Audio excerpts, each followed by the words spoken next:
You must take enormous care about the water because it's 72% and it has tremendous memory. Immediately when it comes in the tap, if you take it and immediately drink it, it will work as poison in your system. The air gets affected just by the sounds and the intentions and the emotions. Get some sun on your body every day because sunlight is still pure.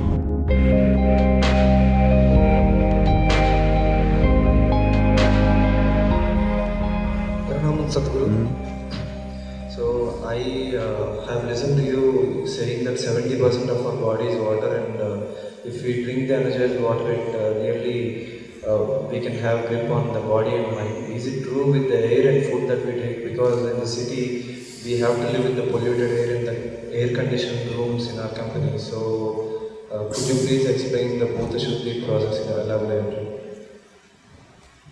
If you tell your company, I'm willing to work without the air conditioner, they would be too glad. It would save them a lot of money, isn't it? And it would be good for you in so many ways. But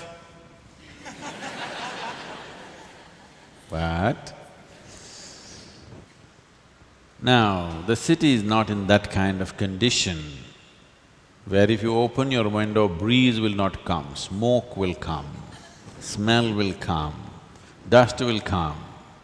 So, it's good, convenient. But you don't have to sit here 24 hours, only for work. You can take a walk whenever you can. And anyway, 72% is water, 12% is earth, only 6% is air. In that 6% air is not always in the breath. Out of the 6% air that is here, it is only less than 1% which you're breathing. Rest is simply there. For some people, it's concentrated in the brain. But otherwise, in every cell in the body, there is air. So when you say air, it's not just the breath. 6% air is in every cell in the body. Just remove it a little bit from the brain, it'll be good. It's good if it's in the lungs, in the heart and the muscles. They function better if there is oxygen, you know? You know this. If you're oxygen deprived, muscles become rigid, because this needs air, otherwise it'll not work. So, water is 72%. So maximum care should be taken about the water because it's 72%. If you are going to an examination, suppose it is like this, let's say you're going for physics examination. You have water, earth, this, that, but just the water subject is for 72 marks. Naturally you spend more time reading about water, isn't it? Studying water, yes or no? Air is only 6%, you may not study because you are okay with 94. Water you must study because it's 72%. You must take enormous care about the water because it's 72% and it has tremendous memory. If I open this water, or even without opening, if I say something to this water, it remembers. There has been lot of experiments in this direction.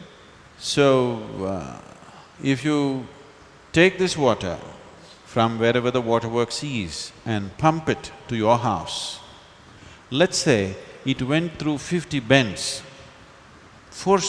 pumped forcefully with a certain force, which naturally is done, and you are living on 12th floor of the apartment, so further forced up.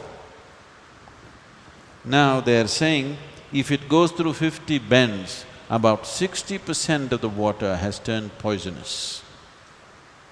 Immediately when it comes in the tap, if you take it and immediately drink it, it will work as poison in your system. If you take it and hold it for some time, it will undo itself again. Because the poisoning is not chemical, it is molecular. Molecular changes are happening, no chemical changes happening. This is why traditionally your grandmother always told you, always you must gather the water, keep it overnight in your house in a properly cleaned vessel with vibhuti and kumkum on it and one flower on it. Yes or no? Traditional homes, only tomorrow morning you drink it. Not as soon as it comes inside your house, you don't drink it because it carries all kinds of memories. In very traditional homes, people every day do puja to the water pot. Yes? And you never drink the water as soon as it comes. You keep it, give it enough time to undo itself from whatever nonsense it has gathered so that it is suitable for you when you drink it. Water you must take care, because it's 72%. It's first class, more than passing mark.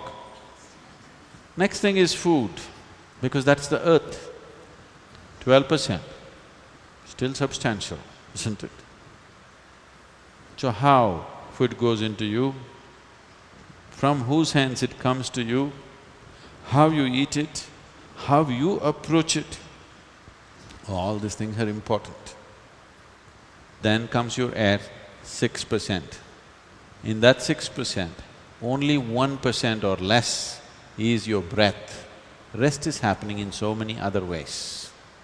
And it's important, especially if you have children, at least once a month, take them out somewhere, not to the damn cinema, again breathing everybody's nonsense.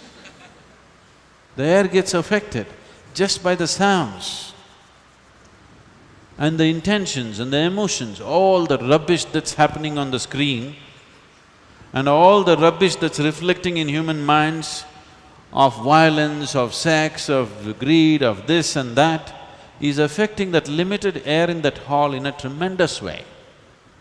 So instead of taking them to the cinema, take them to the river, teach them how to swim, climb a mountain. Where is mountain, Sadhguru? Himalayas is so far away. Even a small hill is a mountain for your boy. Yes? Even a little rock, just go climb and sit on one of them.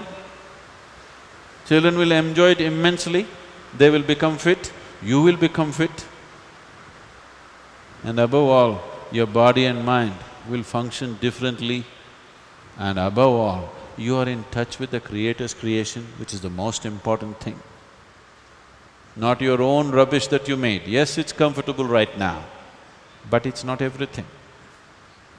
So instead of going to the restaurant, instead of going to the cinema, instead of going somewhere else like that, at least once a month, it doesn't cost anything.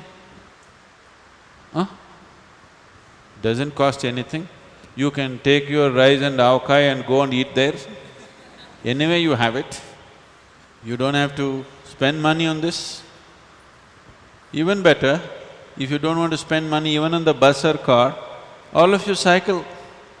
Just 3 kilometers, 5 kilometers outside Hyderabad, sit on one rock, just spend time there, feel the sun. It's very important you get some sun, air, good water.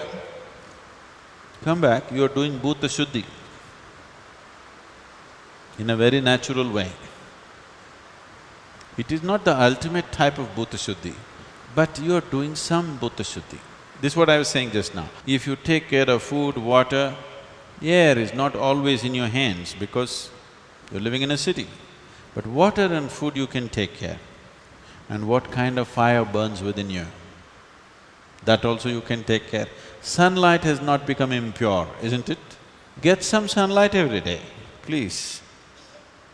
Get some sun on your body every day, because sunlight is still pure, isn't it?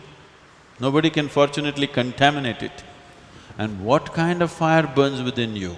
Is it the fire of greed, fire of hatred, fire of resentment, fire of anger, fire of love, fire of compassion?